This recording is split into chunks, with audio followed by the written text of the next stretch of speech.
नमस्ते मित्रांनो, कुण्या राजाची तू राणी या मालिकेच्या होणाऱ्या 24 जानेवारीच्या भागामध्ये आपल्याला असं पाहायला मिळणार आहे की इकडं गुंजाने कबीरला तिच्या रूममध्ये बोलवलेलं असतं आणि त्यावेळेस कबीर आणि गुंजा दोघंसुद्धा खाली बसलेले असतात। त्यावेळेस गुंजा तिच्या हातामध्ये तिच्या आईने पाठवलेल्या सगळ्या वस्तू घेते आणि म्हणते, हे संक्रांतीचं वाण माझ्या आईने पाठवलेलं आहे आणि प्लीज त्याचा स्वीकार करा।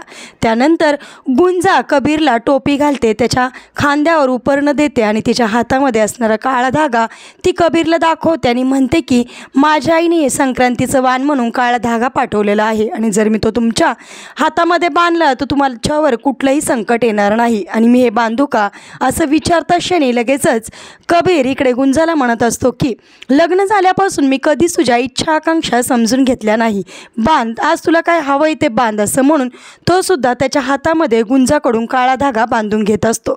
आणि त्या क्षणी या दोघांचं सगळं काही बोलणं इकडं मधू म्हणजेच कबीरची आई ऐकत असते आणि दोघांचं लग्न झालेलं सत्य आता कबीरच्या आईसमोर आलेलं असतं आणि तिला हे सगळं काही ऐकून आणि बघून फार मोठा धक्का बसतो।